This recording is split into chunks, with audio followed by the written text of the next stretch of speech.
Akbar. Ini terkumpul hanya menjawab adzan, tapi yang sesuai dengan sunnah Nabi Sallallahu Alaihi Wasallam. Tapi kadang banyak tiyang sing wonten adzan ngowos. Napa ngowos, Bu? Melungu. Sing adzan nggih adzan, sing tetep dulinan nggih dulinan. Sing adzan nggih adzan, sing ningali drama Korea ningali. Sing adzan nggih adzan, sing main sekak nggih sekak. Napa meleh, Bu? Macem-macem. Padahal tujuane teng masjid disukani speaker niku. Napa, Bu? Kersane tiyang niku semerap bele waktu sholat tiba dan supados sarana untuk bisa menjawab adzan. Sehingga kula jenengan ambek laya-laya teng kasur, Bu, pamane udan ngeten nggih. Wonten adzan, kita jawab dengan laya-laya. Bisa mboten? Bisa, saged. Alhamdulillah, ternyata dengan laya-laya dapat janji tadi yang banyak. Makanya pun disia-siakan ketika wonten adzan. Ustaz, berarti kalau saya pas goreng ikan ada adzan gimana? Nggih monggo goreng diterusaken, tapi saged jawab monggo. Pun sampai goreng dipateni sik, wateni sik wis, ono adzan sing khusuk ya. Nggih monggo menawi jenengan ingin kekhusyukan. Karena adzan enggak mungkin sampai setengah jam nggih. Tapi insya Allah menawi jenengan jawab adzan kali aktivitas napa golek ikan, napa ngulek sambel, napa lah saged. Sing penting jenengan iku fokus pendengaran mendengarkan adzan, lisan menjawab, hati mentadaburi.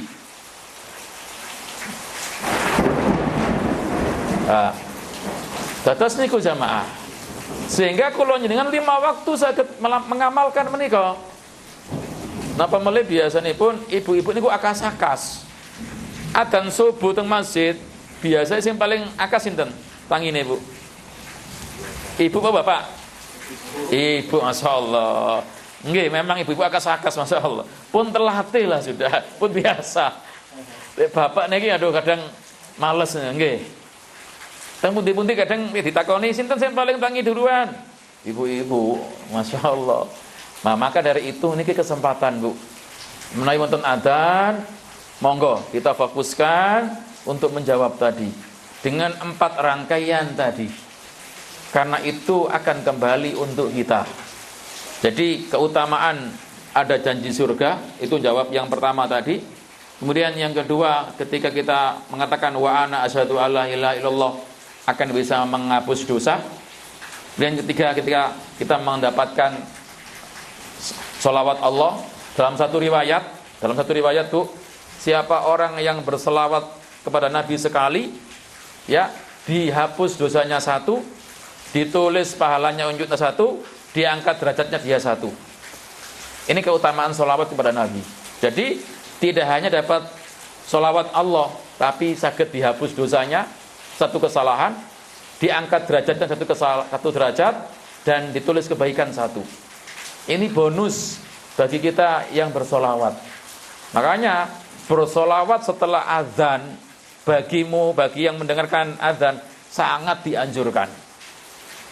Nah, kemudian yang keempat tadi ketika kita mengatakan Allahumma rabba hadhihi da'wati tammah sampai akhir, ini yang akan menyebabkan kula jenengan dapat syafaat Nabi sallallahu alaihi wasallam dengan izin Allah. Wallahu alam bissawab. Engkang nomor gangsal terakhir monggo diwaos. Napa, Bu?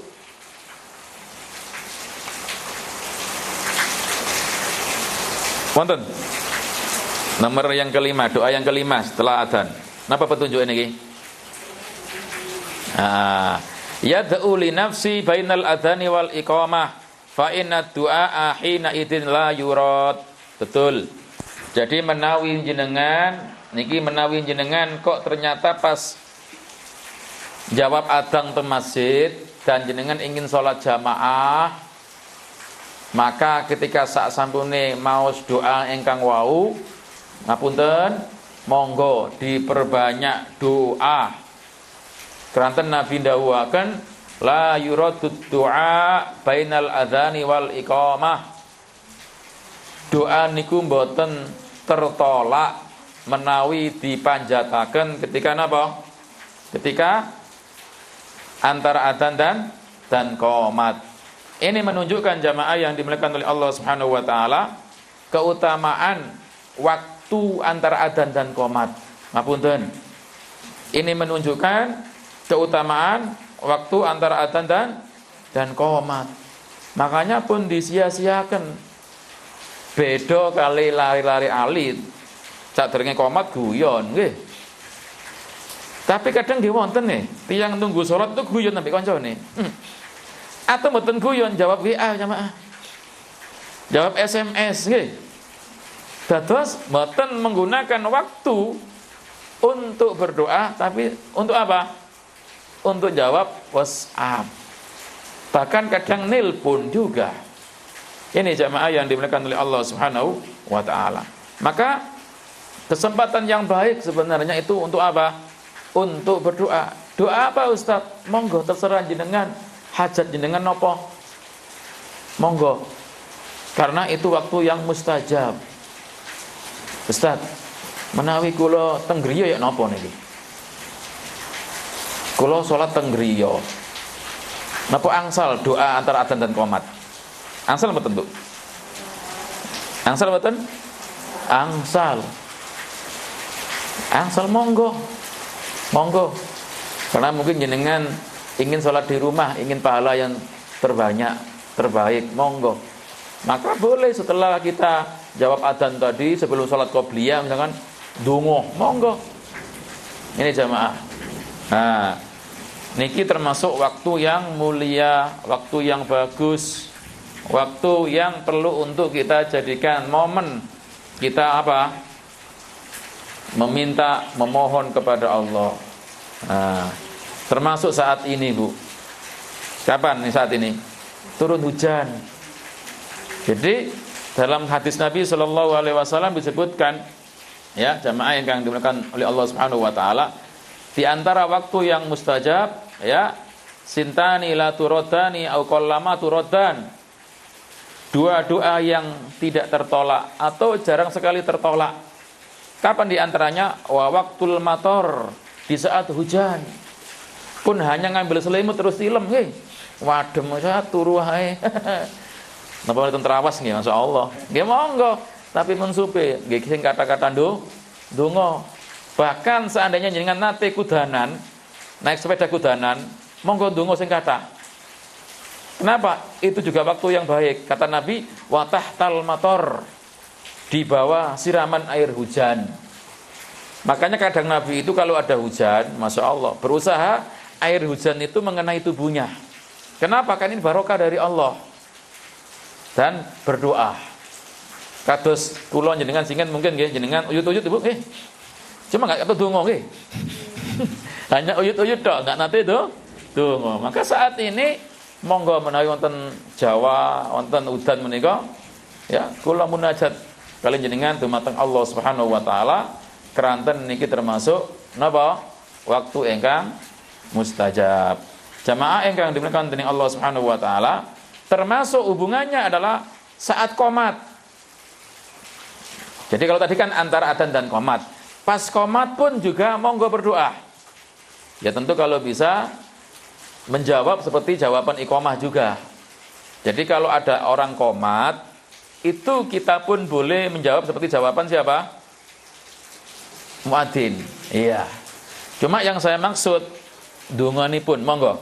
Kata Nabi sallallahu alaihi wasallam dalam hadis yang diriwayatkan oleh Imam Ibnu Hibban, dan ini hadis yang disahihkan oleh para ulama, Nabi bersabda, "Sa'atani la turaddu ala da'in da'watu." Dua waktu yang tidak ditolak doa orang yang berdoa. Jadi ada dua waktu, apabila ada orang yang berdoa, doanya enggak akan ditolak oleh Allah. Apa itu? Hina tuqamus shalah, ya. Ketika, mohon maaf, iqamah shalah atau ketika didirikan salat. Wa fi shafi fi sabilillah, dan ketika berada di barisan perang fi sabilillah.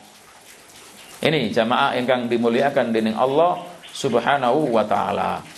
Tentu banyak waktu-waktu yang mustajab yang perlu untuk kita cari dan kita berusaha menggunakan waktu itu dengan sebaik-baiknya untuk berdoa. Ya, ini jamaah yang dimuliakan oleh Allah Subhanahu wa taala. Tapi mudah-mudahan sedikit yang kita sebutkan tadi termasuk memanfaatkan antara adzan dan qomat ini waktu yang mustajab. Dan termasuk kalau jenengan bisa, ngapunten, hari Jumat ba'da asar diperbanyak berdoa. Beakan pas donga kula jenengan diterima dening Allah.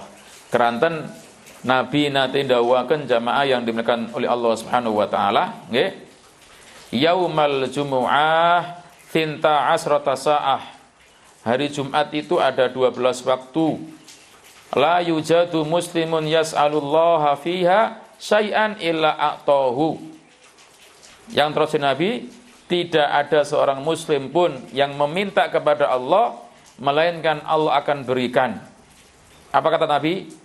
Faltamisuha akhir sa'atin ba'dal asri. Cari, berusahalah Anda untuk menemukan. Kapan itu? Di penghujung waktu setelah asar. Dados menawi hari Jumat saat sampuni asar sampai matahari tenggelam termasuk waktu yang perlu kita untuk banyak berdoa. Ya, karena di situ ada waktu yang mustajab. Wallahu alam bisawab. Mudah-mudahan kula jenengan saged memanfaatkan waktu-waktu yang baik untuk kita munajat dan berdoa kepada Allah Subhanahu wa taala agar segala keinginan kita bisa tercapai dan sesuatu yang kita takutkan terhindar dari diri kita dan keluarga kita dan kaum muslimin muslimat semuanya. Wallahu alam bisawab. Itu pembahasan kita tentang wirid atau zikir setelah kita mendengar adzan. Oleh karena itu, saya ulangi lagi sebagai ringkasan, menjawab adzan itu penting. Kenapa jamaah? Karena tadi saya sebutkan termasuk orang yang akan mendapatkan surga, termasuk orang yang akan diampuni dosanya, termasuk orang yang akan diberikan sholawat oleh Allah, termasuk orang yang akan dikasih syafaat. Subhanallah. Ini mudah-mudahan apa yang kita sampaikan tentang permasalahan ini bermanfaat untuk saya dan jenengan semuanya. Maka untuk selanjutnya kita buka tanya jawab ya sebelum kita lanjut di pembahasan tafsir. Wallahu a'lam bishawab.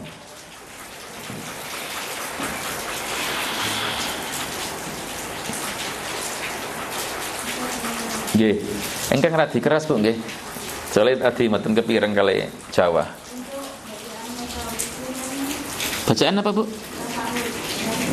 Nggih.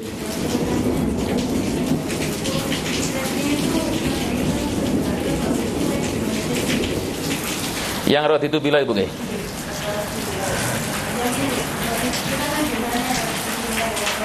Iya. Itu biasanya yang jenengan itu kan yang pagi sore. Gitu. Kalau yang ini kan yang tadi. Ya maka kalau bisa yang sesuai dengan teks ini mawon. Yang pas. Jadi memang agak terbalik dengan yang seperti biasanya. Tapi seandainya lupa karena mungkin biasa dengan yang pagi sore, mudah-mudahan tidak mengapa. Tapi yang terbaik harus ngikuti yang orisinil nggih. Wallahu a'lam bishawab. Artinya kita ini sangat napa nggih? Taslim. Pokoknya napa jare Nabi dikengken ngeten wis ngeten. Kenapa? Karena beliaulah yang mencontohkan. Sehingga kula jenengan mboten berani untuk napa otak-atik. Ya. Kecuali kalau memang mboten sengaja utawi lali, mboten napa-napa. Dados pun sampai disengaja diwalak-walik. Mboten. Jadi niki riwayate memang radi beda ketika kula jenengan maos ketika pagi dan sore. Dados sing sae nggih seperti teng doa menika. Nggih, wallahu a'lam bishawab. Wonten mulai?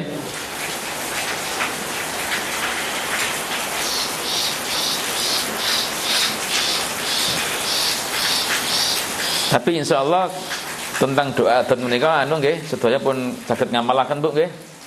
Nggih. Insyaallah saged. Keranten sampun biasa tinggal kula jenengan istiqomah lan perhatian mawon. Ngoten.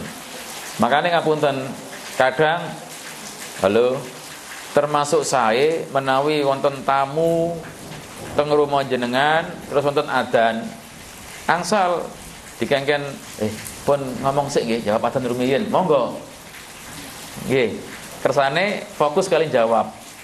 Lah menawi kadang wonten tamu ngejak ngobrol wonten adzan kinten saged jawab wonten saged tok angel nggih repot ngoten lho. Dados sing sae nggih diajak napa diam rumiyin. Lah wong kadang pengajian mawon nanti wonten adzan diam nggih. Napa malih hanya tamu. Berarti kira-kira kalau ada adzan terus ningali drama Korea ya napa, Bu? Sing saya didelok napa dipateni, Bu? Ngapunten. Ngapunten kan kadang fokusnya kula jenengan teng drama Korea. Terus telinganya teng muadzin. Kan ngoten. Ustadz bisa dua-duanya saya, masya Allah. Berarti kan ngapunten, tapi menurut kula, mungkin sing saya niku fokus teng adzan rumiyin mawon, berusaha ninggalaken sesuatu sing boten manfaat. Wallahu a'lam bishawab. Nggih, ngapunten.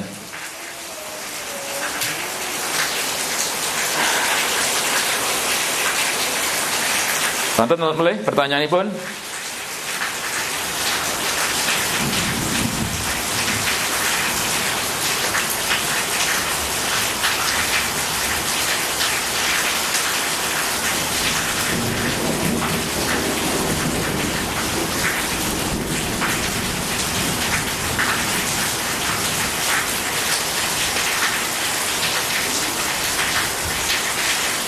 Teman-teman nggih. Baik, monggo samangke kita lanjutaken teng tafsir.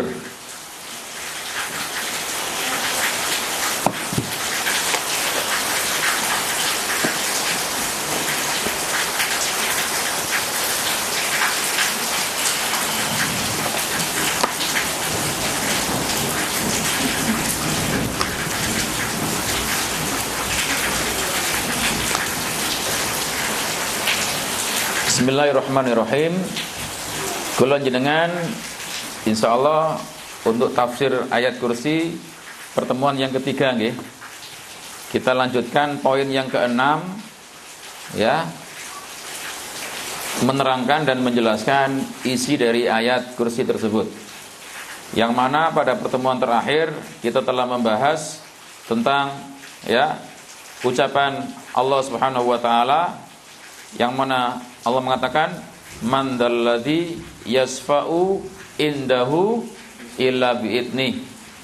Dan kita terangkan tentang macam-macam syafaat. Ada syafaat udma yang hanya untuk Nabi, ada syafaat yang Nabi berikan bagi orang yang amal kebaikannya sama dengan kejahatannya sehingga dapat syafaat Nabi masuk surga. Ada orang yang seharusnya masuk neraka enggak jadi kena syafaat Nabi. Ada orang yang diringankan azabnya, yaitu paman Nabi siapa, Bu? Abu Thalib. Ada orang yang diangkat derajatnya di surga padahal tidak seperti itu amalnya. Ada orang yang melakukan dosa besar dikeluarkan dari neraka karena syafaat Nabi, kan gitu. Sudah kita jelaskan tentang bentuk-bentuk syafaat yang ada dalam Islam. Maka sekarang kita lanjutkan poin yang keenam dalam ayat kursi, yaitu firman Allah, ya'lamu ma baina aydihim wa ma khalfahum. Napa artinya, Bu? Monggo ditingali. Al-Baqarah 255. Oh, 255 nggih. Nggih. Tapi napa artinya? Ya'lamu ma baina aydihim wa ma khalfahum. Ini potongan yang keenam. Tapi, napa artinya, Bu?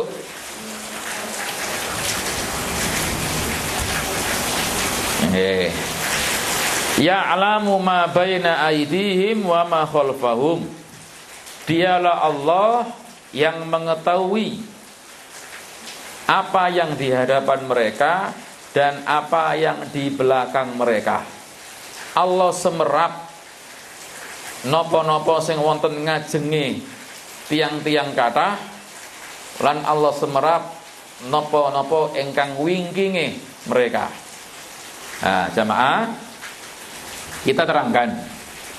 Jadi ini dalil menunjukkan tentang ilmunya Allah. Artinya ilmunya Allah itu meliputi segala yang ada, baik yang lalu, yang sekarang, yang akan datang. Ini luar biasa. Beda kali kula jenengan. Ilmu kita itu kita tahu kalau yang sudah terjadi dan saat ini terjadi. Yang lalu terjadi kadang lupa. Dan yang belum terjadi tidak tahu. Dan seandainya terjadi apa yang terjadi tidak tahu. Nggih mboten? Tapi kalau Allah tahu mboten? Tahu. Yang lampau, yang lalu tahu. Yang sekarang tahu. Yang akan terjadi tahu. Yang akan terjadi bila terjadi Allah tahu. Makanya ini perlu kita pahami seperti di dalam surat 19. Surat 19, surat Maryam. Monggo ditingali. Ayat ke-64. Allah Subhanahu wa taala mengatakan, "Wa ma natanazzalu illa bi amri rabbik. Lahu ma baina aydina wa ma khalfana. Wa ma baina dzalik. Wa ma kana rabbuka nasiyah." Monggo diartikan. Surat 19 ayat 64.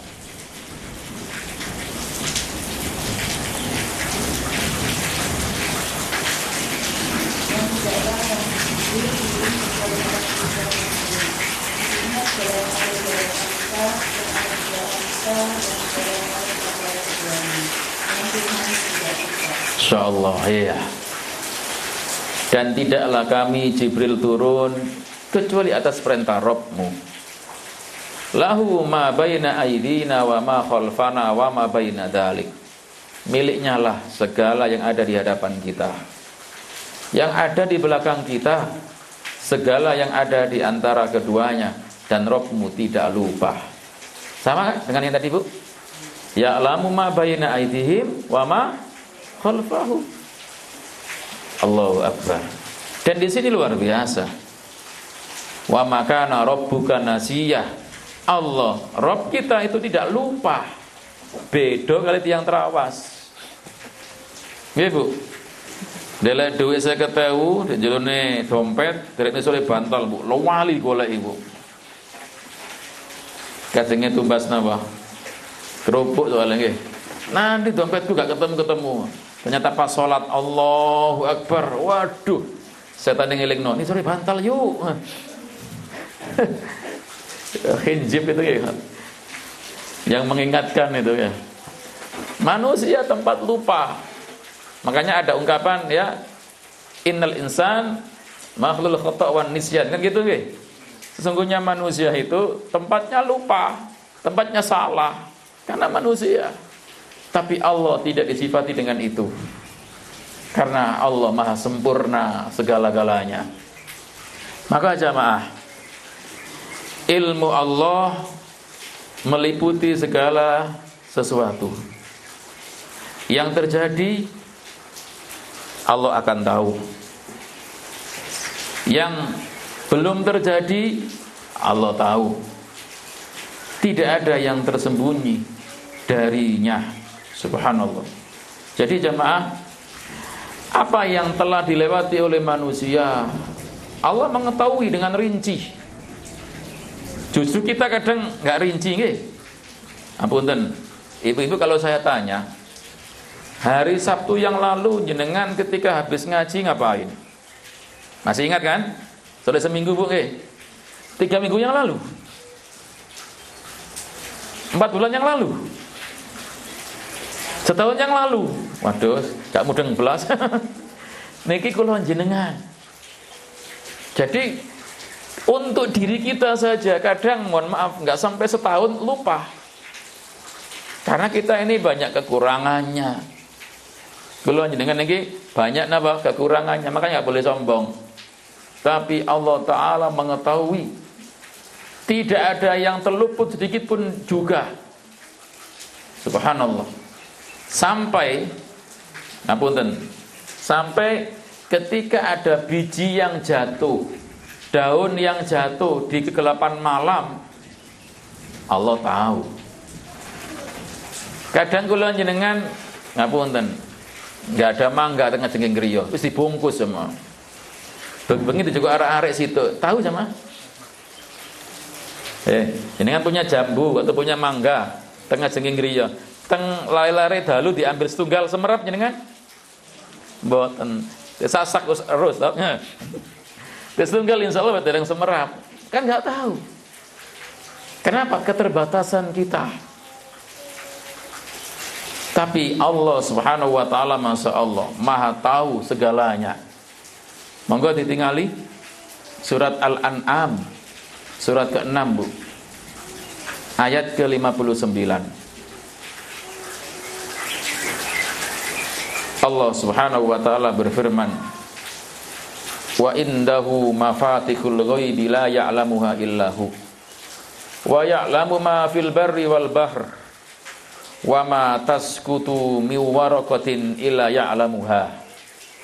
Wala habbatin fi dhulumatil ardi wala rabbin wala yabisin illa fi kitabim mubin." Monggo.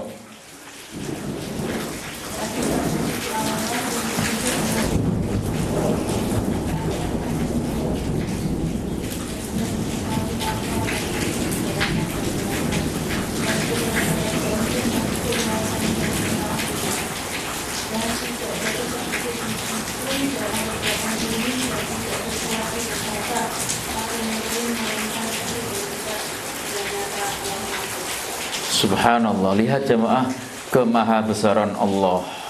Makanya Allahu Akbar. Dan kunci-kunci semua yang gaib ada pada Allah. Tidak ada yang mengetahui kecuali Allah. Lihat, Allah mengetahui apa yang di darat dan di laut. Allahu Akbar. Kita ini hidup di mana, Bu? Di bumi, di atas daratan apa lautan? Daratan. Kita ini orang terawas, bagian dari Jawa Timur Indonesia. Oke. Padahal yang di dunia berapa kira-kira, Bu? Berapa orang jumlah penduduk dunia? Anggal ngitungnya Ustaz. Kalau orang Indonesia berapa? 200 jutaan ya. 50 juta, Masya Allah. Allah tahu semua enggak jemaah? Tahu. Kadang ada Pak Kasun nih jemaah. Tonggone dhewe gak ero nggih. Ya, kadang satu kampung kita dengan anak tetangga kita kadang mboten kenal. Tapi Allah Subhanahu wa taala yang semua di daratan tahu. Jangankan manusianya, ngapunten. Jangankan manusianya. Selain manusia pun Allah tahu. Makanya diterangkan kemudian, tidak ada sehelai daun pun yang gugur melainkan Allah pasti mengetahuinya. Tidak ada butir biji pun yang gugur di kegelapan bumi, melainkan Allah pun tahu, baik yang basah maupun yang kering. Jadi ketika ada daun mangganya orang terawas jatuh satu, Allah tahu. Napa mele apukate kan? Allah pasti tahu. Itu di laut, di daratan jemaah. Di lautan lihat, Masya Allah, berapa macam ya hewan di lautan. Semuanya Allah tahu dan semuanya Allah yang beri rezeki. Inilah kebesaran Allah Subhanahu wa taala. Kalau kita merenung seperti ini, ya Allah, kita ini enggak ada apa-apanya. Kadang kita perlu dengan kesombongan. Banyak dari wong Jawa gumedhe, gaya tok nggih. Enggak ada apa-apanya. Jamaah yang dimuliakan oleh Allah Subhanahu wa taala. Inilah ilmunya Allah. Jadi di daratan semuanya Allah tahu. Ketika si fulan ngapain Allah tahu. Oh si fulan pas udan turu awan Allah tahu. Si fulana kenapa pas hujan ngaji Sabtu Allah tahu. Semua Allah tahu dan ada nanti buku catatan amalnya. Tidak hanya itu, yang di langit dan yang antara langit ke bumi Allah tahu buat jemaah. Allah tahu. Siapa yang pernah ke langit ayo? Enggak ada kan? Hanya beritanya. Oh iya ada orang kemana? Ke bulan. Bulan itu di mana? Di bawah langit atau di atasnya langit? Di bawah. Padahal langit ada 7. Yang kita lihat ini masih langit berapa? 1. Kata para ulama, langit kedua itu lebih besar dari langit pertama. Langit ketiga lebih besar dari langit kedua. Langit keempat lebih besar dari langit, terus sampai ke-7. Allahu Akbar. Semuanya Allah tahu. Semua dalam ilmunya Allah. Maka nanti di hari kiamat tidak akan ada orang yang didolimi. Tidak mungkin malaikat salah nulis amal seseorang. Oh dia ini pas ke masjid ganti ke pasar, nggak mungkin. Oh pas pengajian ganti kemana? Karaoke, nggak mungkin. Pasti betul. Karena mereka adalah ditugasi oleh Allah untuk itu. Maka jamaah, inilah Allah Subhanahu wa ta'ala yang tidak hanya mengetahui yang depan kita, belakang kita. Allah pun tahu apa-apa yang di langit, apa-apa yang di bumi. Dan antara keduanya Allah Subhanahu wa ta'ala tahu. Sehingga jamaah yang dimuliakan oleh Allah Subhanahu wa ta'ala, sampai seandainya ada semut hitam berjalan di malam hari di batu hitam, Allah tahu bukan? Allah tahu. Ustaz, semut agak kecil, tengu wis. Tengu berjalan di atas sekolahan tapas Qurratul Ayun, tahu enggak? Tahu. Kalau kita enggak tahu. Allahu Akbar. Sehingga semua gerakan binatang, semua gerakan hewan, semua gerakan manusia, Allah Subhanahu wa ta'ala tahu. Maka jamaah yang dimuliakan oleh Allah Subhanahu wa ta'ala, tidak hanya itu, bahkan Allah tahu apa yang ada di hati kita. Ibu-ibu ini pas ngaji, alhamdulillah badannya, hatinya kemana-mana kadang Allah tahu betul. Wah, gak mulai-mulai ustaz kesuwen nih ya. Allah tahu bu. Allah tahu itu. Kalau saya nggak tahu, paling kan dengan anteng kan, tenang. Apa ngantuk apa kusuk ya. Tapi Allah tahu dengan hati jenengan, waduh. Dan seterusnya. Mohon maaf ngapunten. Allah tahu dengan apa yang nampak di kita dan yang tidak nampak, yang tersembunyi di dada kita. Allah tahu. Makanya monggo dilihat dalam surat ketiga bu. Surat ketiga Al-Imran ayat 29. Allah mengatakan, Kul in tukhfu ma fi sudurikum aw tubduhu ya'lamuhullah wa ya'lamu ma fis samawati wa ma fil ard wallahu ala kulli syai'in qadir. Monggo diwaos.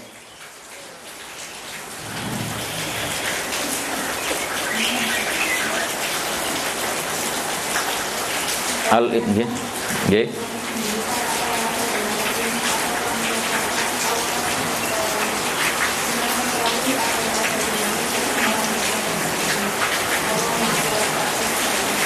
Masya Allah, lihat jemaah. Makanya hati-hati loh, ya. Jangan sampai teng ati jenengan ada rasa benci sama orang itu, hasad sama orang, iri sama orang. Allah tahu bukan? Allah tahu. Apalagi kemudian diutarakan, teman-temannya diumu-umui untuk membenci seseorang. Wah, hati-hati bu. Kul in tukhfu ma fi sudurikum aw tubduhu ya'lamullah. Katakan wahai Muhammad, jika kamu sembunyikan apa yang ada di dalam hatimu dan apa yang kamu nyatakan, Allah pasti mengetahuinya.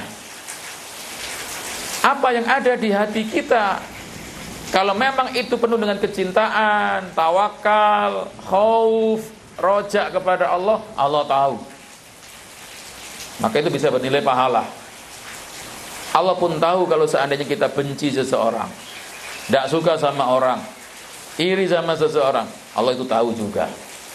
Mungkin bisa jadi lisannya mesem-mesem nggih, guyang-guyu nggih, tapi hatinya benci. Allah tahu mboten? Tahu. Makanya nanti di hari kiamat tidak akan ada orang yang didolimi. Allah mengetahui rahasia-rahasia yang disembunyikan manusia. Meskipun kadang manusia tidak tahu. Artinya manusia yang lainnya. Kayak sekarang, ngapunten, ada dua ibu-ibu yang berdampingan. Bisa jadi yang sampingnya ngerasani sing sampingnya mbek atine nggih. Wah, sing ngantuk ae. Ngapunten lho nggih. Kira-kira ada enggak, Bu? Allah tahu mboten? Allah tahu, ngapunten lho nggih. Allah tahu itu. Maka hati-hati, jangan sampai terbesit dengan seperti itu. Allah tahu. Memang Anda gak diketahui oleh teman jenengan, memang rukun pas lunggune, tapi hati ini ngantuk air.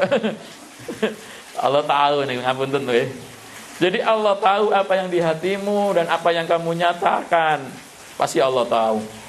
Tidak hanya itu, wa ya'lamu ma fis samawati wa ma fil ardh.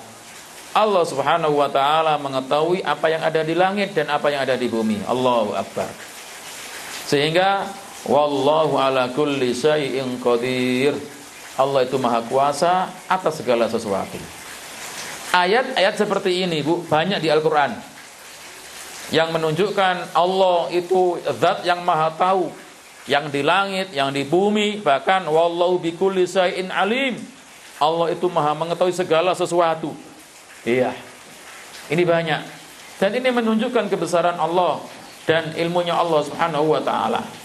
Makanya dalam surat At-Taghabun, surat ke-64, Allah mengatakan begini: Ya'lamu ma fis samawati wal ardi wa ya'lamu ma tusirruna wa ma tu'linun wallahu alimun bidatis sudur. Dia Allah itu mengetahui apa yang ada di langit dan yang di bumi. Dan Allah mengetahui apa yang kamu rahasiakan dan apa yang kamu nyatakan. Dan Allah maha mengetahui segala isi hati. Allahu Akbar. Maka hati-hati, Bu.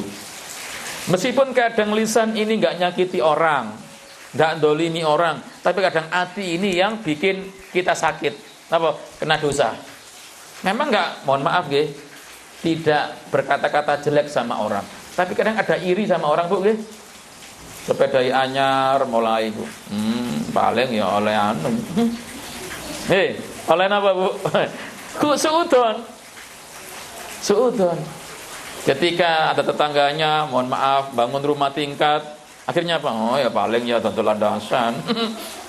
Suudon gitu loh. Hati-hati, ngapunten saestu niki. Hati harus kita jaga ini. Karena Allah tahu. Makanya ngapunten, kadang kula jenengan itu kan lebih memperhatikan casing, Bu ya. Mohon maaf, kadang pipi kita pupuri, dibengesi. Napa? Untuk nyeneng napa? Bojo. Tapi apalah artinya dibengesi, dipupuri kalau hati ini benci ambek bojo? Ayo.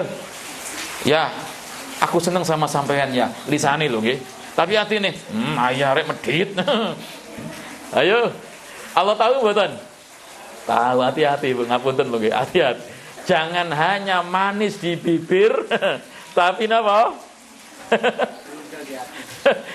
Jelek di hati, ngapunten lho. Niki contoh. Karena kadang kula jenengan ini terbawa dengan penyakit hati. Nah, maka menawi kula yang sampun ngaos, mari kita perbaiki lisan, penampilan, nggih, termasuk mohon maaf busana muslimnya. Termasuk kita perbaiki hati ini. Jangan sampai kita terkena penyakit-penyakit hati yang itu lebih berbahaya daripada penyakit zahir.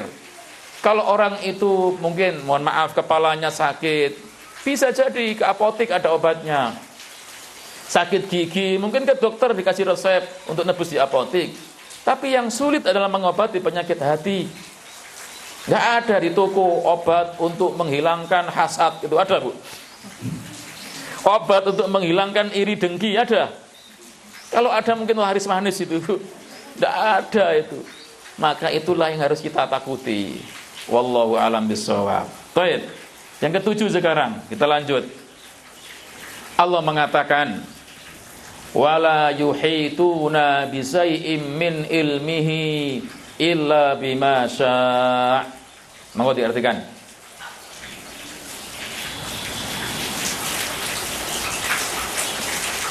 Wala yuhituna bisay'im min ilmihi illa bima syaa'.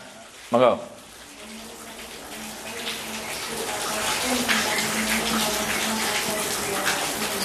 Subhanallah, nggih, jazakillah khair.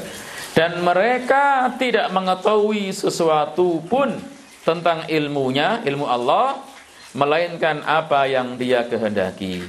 Dados maksudipun tidak ada seorang pun yang dapat mengetahui sedikit pun dari ilmu Allah kecuali yang Allah ajarkan dan beritahukan kepada mereka. Jadi jamaah yang dimuliakan oleh Allah Subhanahu wa taala, ya. Manusia itu tidak mengetahui tentang Allah, tentang sifatnya, tentang mohon maaf zatnya kecuali setelah Allah terangkan. Makanya ada firman Allah dalam surat Toha. Surat Toha ayat 110. Allah mengatakan wala yuhituna bihi ilma. Sedang ilmu mereka tidak dapat meliputi ilmunya Allah. Iya. Ya, sungguh tidak ada satu makhluk pun yang meliputi ilmu dan pengetahuan Allah melainkan apa yang Allah kehendaki. Makanya jemaah, di antara perkara-perkara syariat dan perkara-perkara yang menjadi takdir Allah, dan ini merupakan hanya bagian kecil dari ilmunya Allah dan pengetahuannya Allah yang kadang kita tahu kalau Allah jelaskan. Ini jamaah yang dimuliakan oleh Allah Subhanahu wa taala. Makanya lihat surat Al-Baqarah Bu, ayat 32. Bagaimana malaikat itu menyadari dirinya bahwasanya mereka tidak mengetahui kecuali ya yang datang dari Allah Subhanahu wa taala. Pun kepanggih surat Al-Baqarah ayat 32. Kata Allah Subhanahu wa taala, mohon maaf di situ disebutkan qalu subhanaka la ilma lana illa ma 'allamtana innaka antal alimul hakim. Monggo diartikan.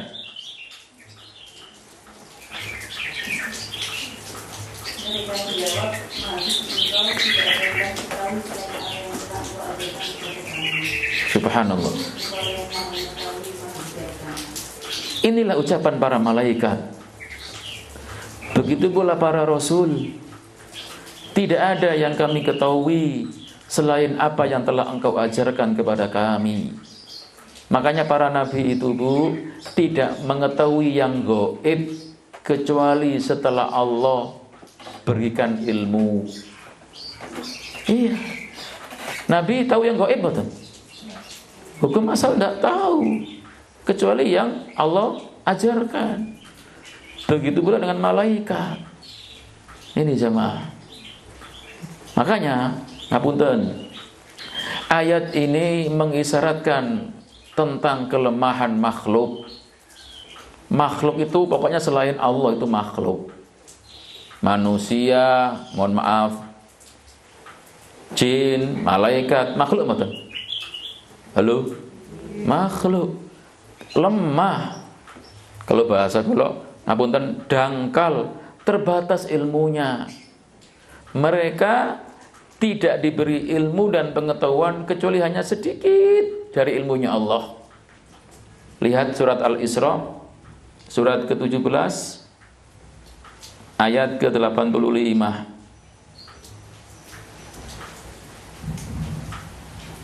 Surat apa tadi Bu? Al-Isra surat 17 ayat yang ke-85. Allah Subhanahu wa taala berfirman di dalam ayat yang mulia ini, A'udzu billahi minasyaitonir rajim, yang mana Allah Subhanahu wa taala berkata dengan kalamullah yang sangat indah, wa yas'alunaka 'anir ruh Qulir ruhu min amri rabbi wa ma utitum min ilmi illa qalila. Monggo. Dan mereka bertanya kepadamu tentang roh. Katakanlah, roh itu termasuk urusan Tuhanku dan tidaklah kamu diberikan pengetahuan dan sedikit. Poinnya adalah wa ma utitum minal ilmi illa qalila. Sedangkan kamu itu ya diberi pengetahuan hanya sedikit. Ini Nabi jemaah, Nabi Muhammad. Napa malih yang terawas. Makanya kita ini ngapunten pun sombong-sombong yang ya napa lah. Kita ini enggak ada apa-apanya. Kita ini lemah, terbatas ilmu kita. Kita ini makhluk yang banyak kekurangannya. Janganlah sombong, karena kesombongan itu hanya milik Allah. Maka apa yang kita punya, ingatlah itu pemberian Allah. Karena ngapunten biasanya orang sombong itu kan merasa karena kelebihan Bu. Dia kaya, kenapa yang lainnya miskin? Mobilnya Avanza, yang lain sepeda. Mohon maaf, mobilnya apa? Rumahnya tingkat, yang lain tak tingkat. Mohon maaf, kulitnya putih, yang lain agak hitam. Hidungnya mohon maaf agak bagus, yang lain biasa. Kelebihan-kelebihan itulah kadang bikin orang sombong. Kembali lagi, kita ketika lahir pernah nggak pesan sama Allah, ya Allah jadikan aku putih, hidung mancung gitu, pernah? Kita nggak pernah request kan gitu nggih? Allah yang ngasih. Kok kadang ada orang yang hidung pesek kita hina, kadang nggak ngomong sama, tapi di hati mana ireng no. Allahu Akbar. Hati-hati loh Bu. Kita nggak bicara, nggak nyakiti, tapi kadang hati ini bikin apa? Kesalahan. Kenapa kita merasa punya kelebihan? Ngapunten. Makanya Anda ketika cantik, maka tawaduklah. Jaga kecantikan itu, rawat untuk suami, tapi jadilah seperti orang yang nggak cantik, biasalah sudah. Kalau Anda kaya, jadilah orang yang biasa. Jangan menunjukkan kekayaan Anda, karena kaya nggak perlu dibanggakan. Ketika Anda mohon maaf, pandai, pintar, jaga itu amanah. Jangan sampai Anda merendahkan orang lain. Terus, karena biasanya yang punya kelebihan itulah yang memang sombong. Padahal hanya dikasih sedikit oleh Allah. Ini jemaah yang diberikan oleh Allah Subhanahu wa taala. Maka ketika Allah Subhanahu wa taala memberikan kula jenengan kelebihan, mari kita banyak bersyukur. Kita meminta kepada Allah agar terus diberikan kenikmatan ini untuk berbuat taat, dan jangan sampai justru ini membawa dosa. Sekali lagi, karena kadang kelebihan itulah yang menjadikan kita banyak dosa. Coba Anda bayangkan, kalau ada orang naik Avanza, lewat di sebuah kampung, yang kampung itu nggak ada Avanza sama sekali, hanya sepeda biasa. Kira-kira hatinya pas nyalip orang yang sepeda biasa, merasa biasa apa agak merendahkan mereka? Halo, ibu-ibu next mobil Avanza baru, tetangga jenengan pakai Mio yang rada jelek, sering macet, sampai melewati, assalamualaikum. Kira-kira hati ini selamat nggak dengan nggak merendahkan dia? Kalau habis ngaji selamat insya Allah.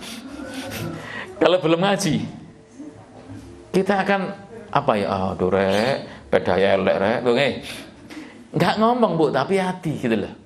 Kembali lagi, jangan sampai dengan kelebihan apa yang Allah berikan justru membawa dosa. Hati-hati, ngapunten. Maka begitu pula dengan jasa-jasa kita, misalkan ketika kita berjasa A, B, C, D, tetap kita merendah saja. Kalau kita semakin meninggi, nanti justru kita akan direndahkan oleh Allah Subhanahu wa taala. Maka apa yang Allah berikan kepada kita itu sangat sedikit. Makanya Allah itu benci dengan Qarun, dengan Fir'aun. Kenapa? Karena merasa sombong, karena merasa dia sendiri yang mendapatkan itu, nggak ada campur tangan Allah. Wong Nabi saja disebutkan seperti ini. Ketika ditanya tentang ruh, maka dijawab, yas'alunaka 'anir ruh, qul ruhu min amri rabbi. Karena memang itu hal yang gaib. Coba saya tanya tentang jenengan, kalau Anda pas tidur Bu, di mana ruh jenengan? Ayo. Kita kan nggak tahu. Kalau roh itu kembali kita bisa bangun. Kalau nggak kembali kita masuk kuburan. Ya. Itu ilmunya di sisi Allah. Jadi apa yang ada di diri kita saja kita nggak tahu. Ya. Apalagi yang lain. Makanya Allahu Akbar, hanya Allah Subhanahu wa taala yang pantas untuk dipuji, disanjung dan diagungkan. Jamaah. Allah Subhanahu wa taala juga berfirman di dalam surat An-Naml ayat 65. Qul la ya'lamu man fis samawati wal ardil ghaiba illallah wa ma yas'uruna ayyana yub'asun.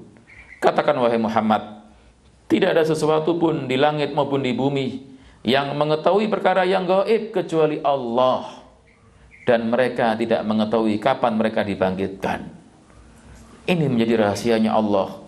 Manusia nggak punya ilmu tentang ini. Termasuk kapan kiamat tuh? Hari Jumat kan? Iya, Jumat. Kapan Jumatnya? Nggak ada yang tahu. Karena ilmunya hanya milik Allah Subhanahu wa taala.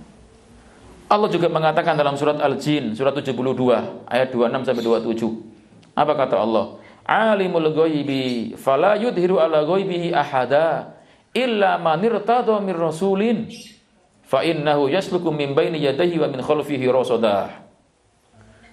Kata Allah, tidak mengetahui yang gaib. Ya, artinya dialah Allah mengetahui yang gaib, tetapi dia tidak memperlihatkan kepada siapapun tentang yang gaib itu kecuali kepada Rasul yang diridhoinya. Artinya Nabi Rasul bisa mengetahui yang gaib. Kenapa? Karena Allah beritahu. Kalau tidak bisa. Buktinya jamaah, seandainya Nabi tahu hal yang gaib, nggak mungkin pergi perang Uhud. Gimana? Pas perang Uhud Nabi menang apa kalah? Bu? Pas perang Uhud, belum pernah dengar perang Uhud, Bu? Ya, pernah, alhamdulillah. Pas perang Uhud Nabi menang apa kalah? Kalah. Nabi kalah. Karena gara-gara pasukan panah yang di atas Uhud turun, kan gitu. Bahkan Nabi mohon maaf luka. Masa Nabi itu luka? Kalau seandainya tahu yang gaib, gak usah perang meneh, kalahku ya. Nggak tahu Nabi hal yang gaib. Tahunya itu kalau diberitahu oleh Allah. Makanya contoh juga, Ibu pernah mendengar perang Khandaq? Kan sampai ada surat Al-Ahzab itu kan? Ahzab itu apa, Bu? Khandaq ya, parit kan? Kalau seandainya tahu yang gaib, ngapain bikin Khandaq, bikin Ahzab nggih? Bisa apa cari Allah menang awak dhewe gitu ya? Tapi bikin Khandaq, bikin parit yang usulnya Salman Al-Farisi itu. Yang waktu itu di Mekah nggak ada orang ngerti kalau ada Khandaq, parit. Jadi Nabi di Medina, sekitar Medina dibikin Khandaq, dibikin jarak sekitar 6 meter lah. Sehingga nanti kalau ada kuda mau masuk Medina nggak bisa. Kenapa? Ada Khandaq.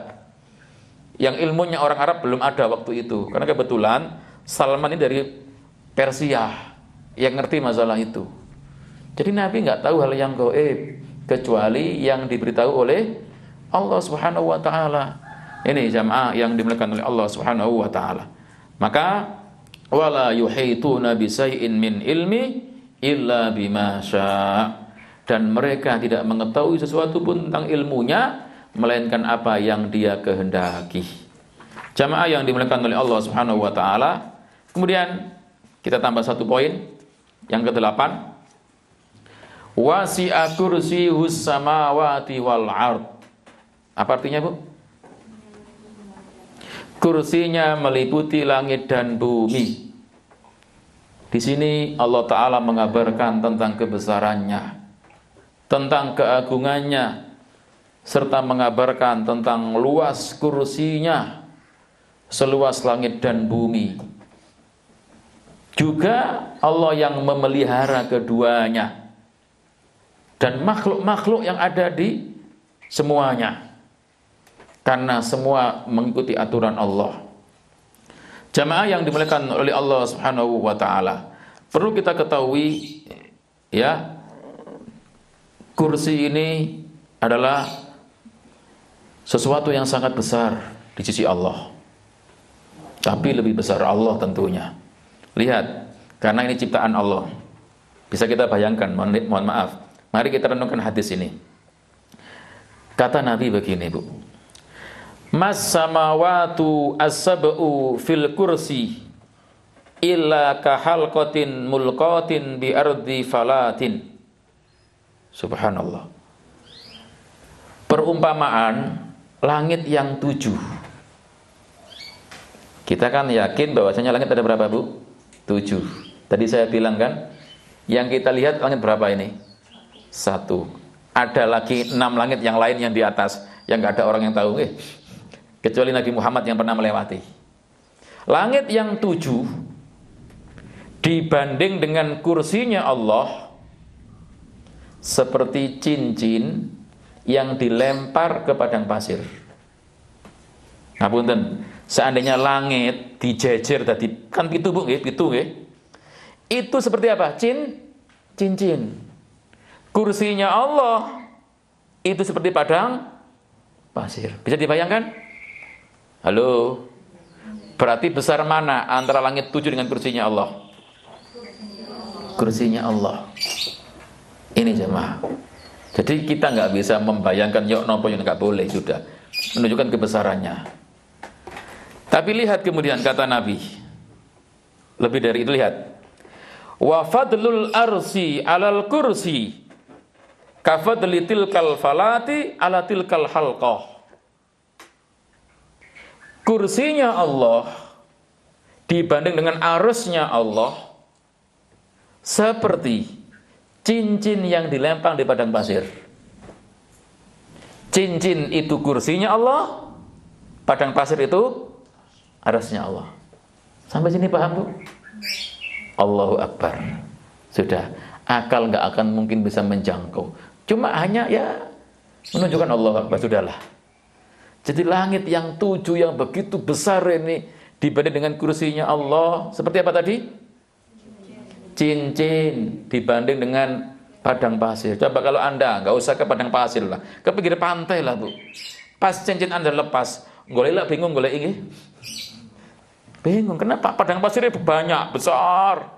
Kita punya cincin yang mungkin seluas jari kita. Jadi cincin itu adalah langit yang 7, sedangkan padang pasir itulah kursinya Allah. Lah, kursinya Allah dibanding dengan arusnya Allah seperti cincin dibanding dengan padang pasir. Allahu Akbar. Ini menunjukkan jamaah yang dimuliakan oleh Allah Subhanahu wa taala, begitu agungnya ciptaan Allah. Kita yang langit 1 aja nggak bisa pernah ke sana, bisa, Bu? Nah, hanya lihat tok kan? Dan bumi yang begitu luasnya ternyata dibanding dengan kursinya Allah nggak ada apa-apanya. Ini menunjukkan kebesaran ciptaan Allah dan menunjukkan kebesaran arusnya Allah melebihi kursi, kan gitu. Kalau ini kan wasi'a kursiyus samawati wal ardh, kan gitu. Kursinya Allah meliputi langit dan bumi. Ini masih kursinya, Bu. Kursinya aja begitu besarnya. Bagaimana dengan arusnya? Bagaimana dengan Allah? Makanya Allahu Akbar. Jamaah yang dimuliakan oleh Allah Subhanahu wa taala. Oleh karena itu, ini menjadi bukti bahwasanya Allah itu maha besar, sekaligus menunjukkan kebesaran kekuasaannya. Makhluk Allah yang paling besar apa, Bu? Halo. Makhluk Allah yang paling besar apa? Dengan hadis tadi loh, Bu. Duh, kok bingung. Makhluk Allah yang paling besar apa? Arus. Tadi saya bilang, langit yang 7 dibanding dengan kursi seperti apa? Cincin yang dilempar di padang pasir. Berarti bumi langit yang 7 dengan kursi besar mana? Kursinya Allah. Kursinya Allah. Wasi'a kursiyus samawati wal ardh. Kursinya Allah dibanding dengan arusnya Allah seperti cincin yang dilempar di padang pasir. Berarti makhluk yang paling besar apa, Bu? Arus. Iya, ini menunjukkan kebesaran arusnya Allah Subhanahu wa taala sesuai dengan keagungannya. Makanya ketika kita meyakini seperti ini, tambah iman kita. tambah yakin apa? Allah Ta'ala itu maha besar, kita ini nggak ada apa-apanya. Sehingga Allah Ta'ala saja, ya, Allah Ta'ala bisa menyiksa kita sekejap mata. Allah bisa menghancurkan dunia sekejap mata. Allah bisa menggulung langit sekejap mata, bisa. Karena kecil di sisi Allah. Makanya jamaah yang dimuliakan oleh Allah Subhanahu wa taala, disebutkan dalam sebuah hadis, ini saya nggak nangkut-nangkuti loh, tapi saya baca aja nggih. Kata Nabi, lihat. Walau anna qatraton minaz zakum kutirat la ammarat ala ahlil ardi aisyahum fakaifa man laisa lahum ta'amun illa zakum. Seandainya, Bu, satu tetes zakum. Pernah dengar zakum, Bu? Apa zakum itu, Bu? Makanan penghuni neraka, berupa cairan yang mendidih yang ada di dalam perut. Silakan dibuka surat Dukhan, Bu. Surat 44.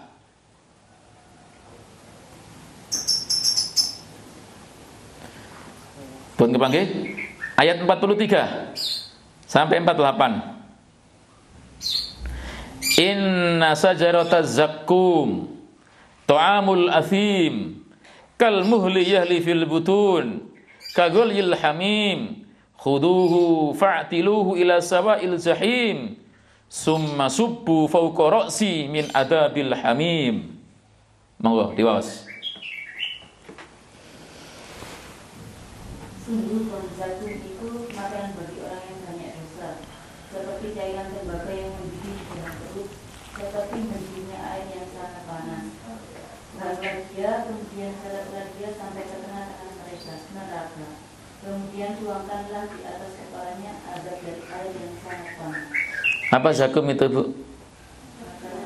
Makanan penghuni neraka. Ya Allah, jauhkan kita dari neraka. Allahumma amin. Lihat kata Nabi, seandainya satu tetes zakum, satu tetes, Bu, diteteskan ke muka bumi, la ammarat ala alil ardi aisahum, maka ia akan menghancurkan kehidupan manusia. Satu tetes saja zakum turun ke dunia, jare wong Jawa modiar sedaya niki. Paham modiar, Bu? Sudah mati semua.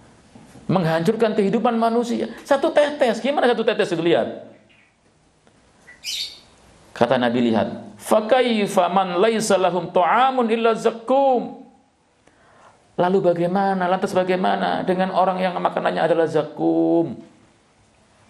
Jadi satu tetes aja bisa menghancurkan dunia. Lalu bagaimana nanti orang-orang yang minum zakum, makan zakum? Tentu ini azab yang apa, Bu? Sangat dahsyat. Inilah kebesaran Allah dan menunjukkan juga kemahaadilannya. Orang-orang yang pendosa, orang-orang yang bermaksiat, orang-orang yang kufur bukan dapat hamburger, bukan dapat apa?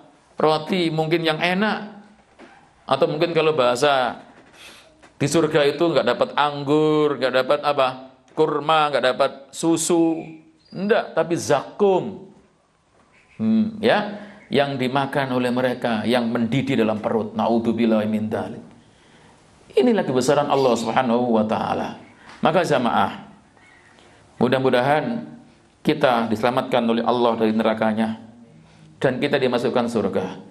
Ketika aku jenengan menyadari kemahabesaran Allah ini, kita akan semakin merendahkan diri, tunduk kepadanya, dan akan menunjukkan segala macam bentuk ibadah hanya untuknya semata. Serta kita meyakini dialah Allah satu-satunya yang berhak untuk diibadahi, bukan yang lain. Kenapa? Karena yang lain adalah batil. Kita harus meyakini dan mengetahui orang-orang yang mempersekutukan Allah, berarti dia enggak menghormati Allah, dia enggak mengagungkan Allah, dia enggak memahami Allah itu maha besar. Silakan dibuka surat Az-Zumar ayat 60. Surat 67 ayat surat 39 ayat 67.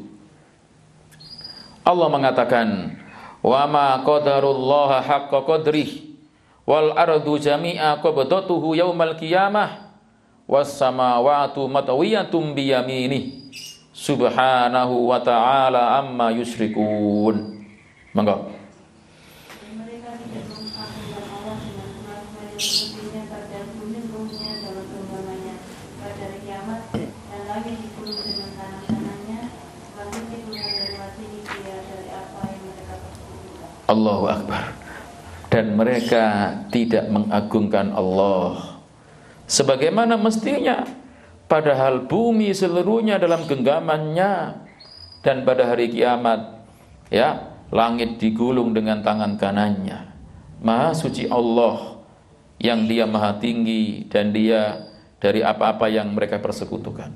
Makanya orang-orang yang mohon maaf menyembah selain Allah, berbuat syirik, ini hakikatnya mereka enggak mengagungkan Allah, enggak menghormati Allah. Mereka enggak tahu kemahabesaran Allah. Jamaah, maka kita menjadi tahu ternyata wasi'a kursiyus samawati wal ard. Kursinya Allah meliputi langit dan bumi. Dan bagaimananya hanya Allah yang tahu. Karena kita enggak diterangkan bagaimana kursinya Allah. Jangan diandai-andaikan, oh kursinya kayak kursi tiang terawas, jangan. Enggak boleh. Itu hal yang gaib, hanya Allah yang tahu. Kita hanya yakini kursinya meliputi langit dan bumi. Meskipun ada yang mengatakan kata-kata kursi di sini apa? Itu ilmunya katanya. Maka wallahu alam bisawab, banyak ulama yang melemahkan. Banyak ulama yang melemahkan. Ya kita imani apa adanya lah. Itu makhluknya Allah yang Allah ciptakan, yang lebih besar daripada langit dan bumi, nggih? Iya, kursinya Allah itu lebih besar daripada di langit yang 7. Karena begitu besarnya. Ibarat langit 7 itu ibarat cincin, kursinya Allah itu ibarat padang pasir. Tetapi ternyata kursinya Allah masih lebih kecil, cucunya lebih besar adalah arasnya Allah. Dan itu hal yang gaib. Kita hanya mengimani apa yang dikabarkan oleh Allah. Apa yang tidak dikabarkan, kita nggak perlu mengimani. Kita iman secara global, itulah yang dikabarkan oleh Allah Subhanahu wa ta'ala.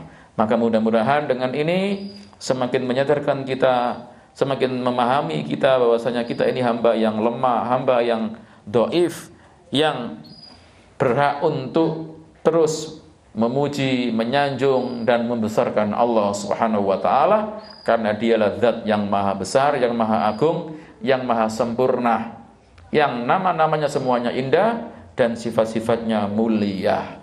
Wallahu a'lam bishawab. Mungkin sampai di sini dulu poin kita. Kita masih tersisa poin 9 dan 10. Insyaallah akan kita sambung di pertemuan selanjutnya ketika membahas tafsir. Wallahu a'lam bishawab. Kita buka tanya jawab. Kalaupun ada yang bertanya, kalau enggak ada, alhamdulillah. Wonten?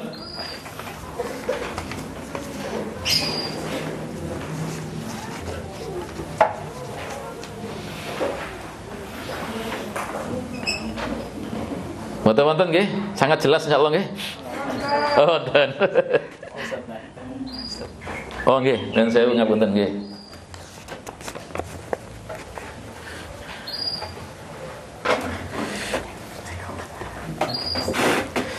Assalamualaikum warahmatullahi wabarakatuh. Assalamualaikum warahmatullahi wabarakatuh. Ustadz mau tanya, bagaimana tips agar terhindar dari penyakit hati? Mengingat sebagai manusia, kadang kita merasa paling benar, Masya Allah, merasa paling unggul, Masya Allah. Barakallahu fikum wa fi barakallah, jazakallah khairan ya, wa jazakillah khair. Jamaah, iya, Nabi pernah mengatakan, inna fil jasadi mudghah, idza saluha saluha jasadu kulluh, fa idza fasadat fasada jasadu kulluh, ala wahya al-qalb.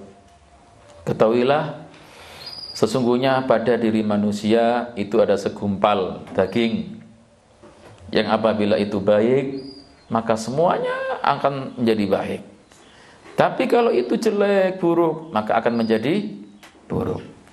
Kata sahabat Abu Hurairah, disebutkan bahwasanya hati itu ibarat, mohon maaf, pemimpin.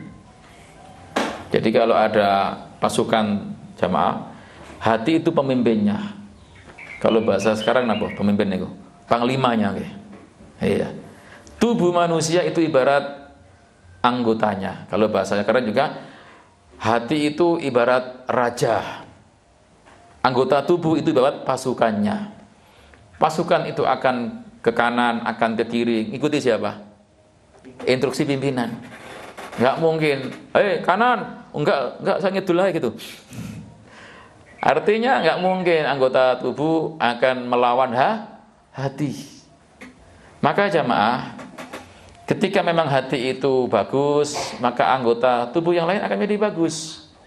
Ketika itu buruk, maka akan menjadi buruk. Maka bagaimana caranya untuk mengobati hati yang seperti ini? Mohon maaf. Yang pertama, ngapunten, berdoa. Berdoa agar diberikan apa? Kesehatan hati.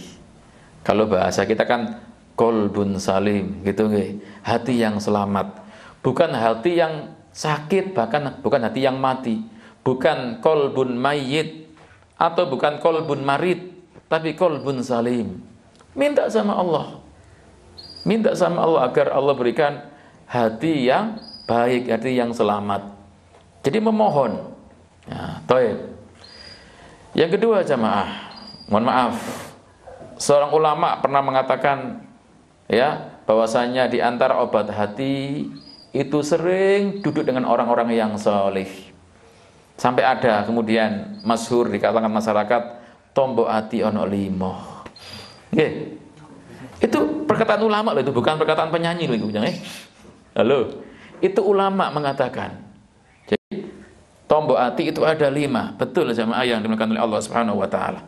Maka kalau kita merenungkan itu, iya, kita akan subhanallah bisa meraih menjadi hati yang baik. Ini jamaah yang dimuliakan oleh Allah Subhanahu wa taala. Tetapi mohon maaf, di antara yang perlu untuk terus kita lakukan adalah yang penting juga berteman dengan orang yang baik. Ya, berteman dengan orang yang baik. Kenapa? Karena berteman dengan orang yang baik itu akan bisa menjadi hidupnya hati. Ya. Ini perkataan Sulaiman Al-Khawwas. Silakan ditulis. Jadi bukan perkataan penyanyi loh nggih. Perkataan Sulaiman Al-Khawwas. Jadi perlu diingat, itu perkataan ulama. Jadi kata Sulaiman Al-Khawwas, beliau mengatakan dawaul qalbi khamsatu asya. Obatnya hati itu ada 5. Ini saya baca aja biar ngaji tombol hati nggih. Ini perkataan ulama loh nggih, jenis nyanyian loh nggih. Betul. Jadi kata siapa tadi Bu? Sulaiman Al-Khawwas rahimahullah. Dawaul qalbi khamsatu asya. Obat hati itu ada 5 perkara. Yang pertama di sini apa? Qiraatul Qur'ani bitadabbur. Monggo ditulis. Jadi membaca Quran dengan tadabbur. Kita kalau baca Quran, Bu, nyampe ayat kita nggak boleh hasad. La ya ayyuhalladzina amanu la yaskhar qaumun min qaumin. Di surat Hujurat misalkan, kita hayati, kita nggak boleh iri, kita nggak boleh hasad, kita nggak boleh ngejek, kita nggak boleh. Di Quran ada ternyata. Wah, aku salah ya Allah loh. Gara-gara apa? Maus Quran ditadaburi, Bu. Jangan hanya ya nggak ngerti sini, nggih.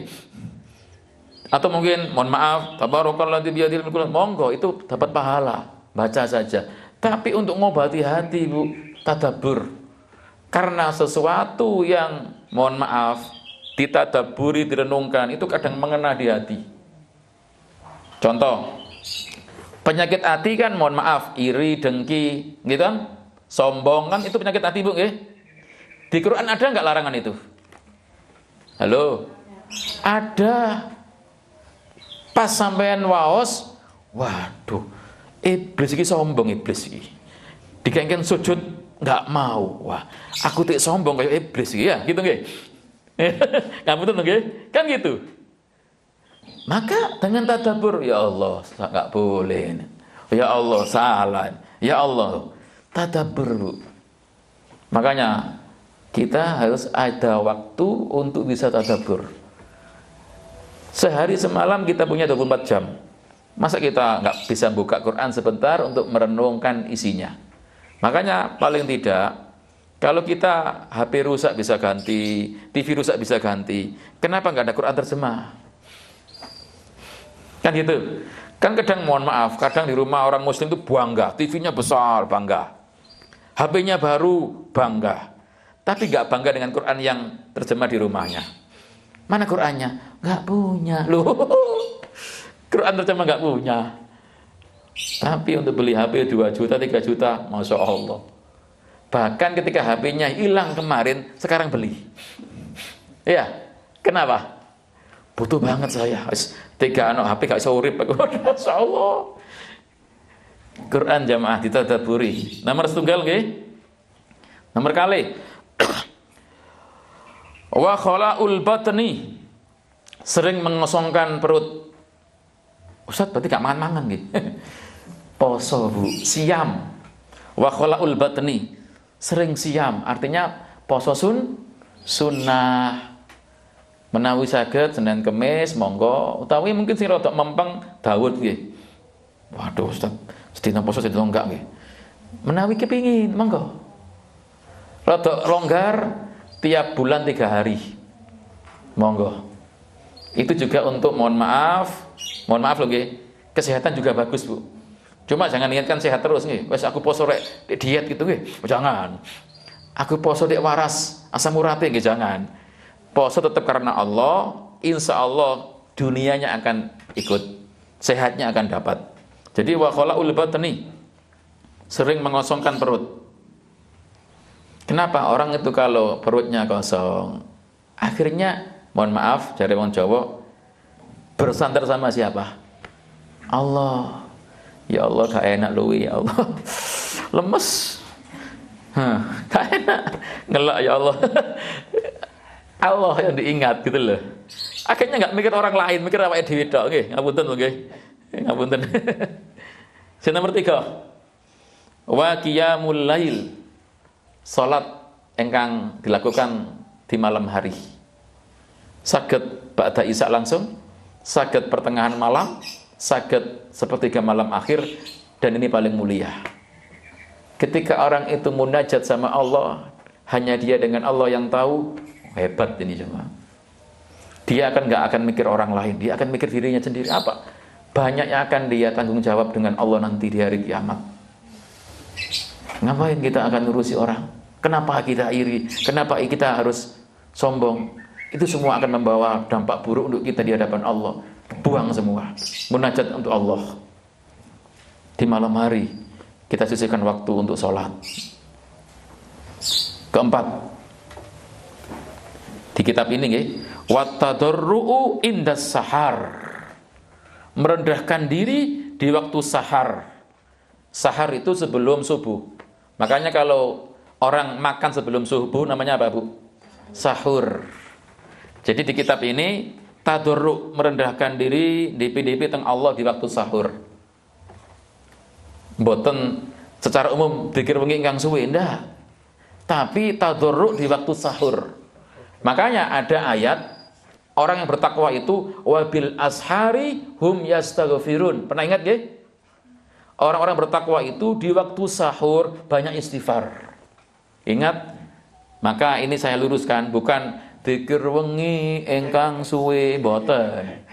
Ini kurang pas ini. Kenapa? Kalau dzikir wengi itu kan malam, berarti mulai isya sampai subuh. Tapi yang paling pas di riwayat ini apa? Ucapan beliau, tadarru indas sahar, merendahkan diri DP di waktu sahur, waktu sepertiga malam akhir. Berarti dia sholat ya, dia zikir, maca Quran, donga, wirid, monggo. Tapi kenapa tadi? Di waktu sahur. Sama nggak dengan yang nyanyian, Bu? Enggak. Artinya kan kadang dibuat apa niku? Nyanyian nggih. Umum lah nggih. Tapi redaksinya watadurru indas sahar. Nomor gangsal, ini yang saya bilang, ini penting. Wa mujalasatu sholihin, duduk bareng kali tiyang sing sae, sing soleh. Kados dengan pengajian lho Bu, ngapunten. Atau duduk dengan ummahat lah. Tiyang niku sing sae dikonco, sing sae damel teman duduk. Enggak mungkin ngrasani wong. Mikir napa? Yuk engko wayahe anu ya, ngaji ya. Yuk sing dibahas apa iki? Doa apa yuk? Yuk menehin apa? Yang dipikir tentang kebaikan-kebaikan, inovasi beramal soleh. Enggak pernah untuk ngurusi orang lain yang berbuat dosa. Kenapa? Eman waktunya hanya untuk seperti itu. Nah, duduk dengan orang yang soleh itu kan akan dapat nasihat, dapat petua, mencontoh akhlaknya, mencontoh ya sikapnya, sehingga dia akan bisa terobati hatinya. Nah, maka wallahu alam bisawab itu Bu. Di samping tadi berdoa loh Bu, berdoa. Dan tentu hindari maksiat. Karena maksiat itu tumitul qulub, akan bisa mematikan hati. Sebagaimana ilmu menerangi hati. Makanya berarti juga dengan ngaji. Iya, ngaji itu menerangi hati. Makanya dengan ngaji kadang bisa menangis. Kenapa? Ingat dosa. Soalnya bab nangis nih. Takut karena Allah. Mari ngaji bab hasad, hilang hasate. Kenapa? Dosa besar. Bab ngaji tentang sombong, hilangkan kesombongannya. Kenapa? Dosa besar. Maka di samping 5 tadi, apa tadi 5 Bu? Apa tadi? Baca Quran dengan tadabbur, terus puasa, sholat malam, terus merendahkan diri tadarruk kepada Allah waktu sahur. Ingat, merendahkan diri bukan berarti ngelesot Bu nggih. Mboten. Merendahkan diri ayo Bu, ngesot mboten. Jadi DP mungkin dengan dia berdoa, dia dengan zikir, dia dengan wirid, baca Quran gitu loh Bu nggih. Nah, kalau bisa dengan sholat malam tadi. Terakhir apa Bu? Itu duduk dengan orang-orang yang baik. Itu kata siapa tadi? Sulaiman Al-Khawwas. Dan itu juga memang didukung dengan dalil-dalil Bu. Iya. Sulaiman Al-Khawwas, pakai kha. Sulaiman Al-Khawwas rahimahullah. Wallahu a'lam bissawab. Itu yang bisa kita jawab. Nggih. Mugi-mugi kula njenengan termasuk orang-orang yang senantiasa diberikan hati-hati yang baik. Allahumma amin. Sampun nggih. Terima kasih dumateng ummahat semuanya dan mohon maaf atas segala kekurangannya. Semua yang benar yang kita sampaikan di kesempatan siang ini menjelang sore ini itu datang dari Allah. Yang salah, yang keliru itu keterbatasan kita. Mudah-mudahan Allah Ta'ala mengampuni dosa-dosa kita semuanya, dosa yang besar, dosa yang kecil, yang kita kerjakan dengan terang-terangan, sembunyi-sembunyi, diampuni oleh Allah Subhanahu wa Ta'ala, termasuk dosa yang kita lakukan seandainya ada di majelis ini. Maka mari kita tutup dengan doa kafarah majelis. Subhanakallahumma wa bihamdika asyhadu an la ilaha illa anta astaghfiruka wa atubu ilaik. Wa sallallahu nabiyina Muhammad wa ala alihi wa sahbihi wa salam. Wa akhiru da'wana alhamdulillahi rabbil alamin. Summa assalamu alaikum warahmatullahi wabarakatuh.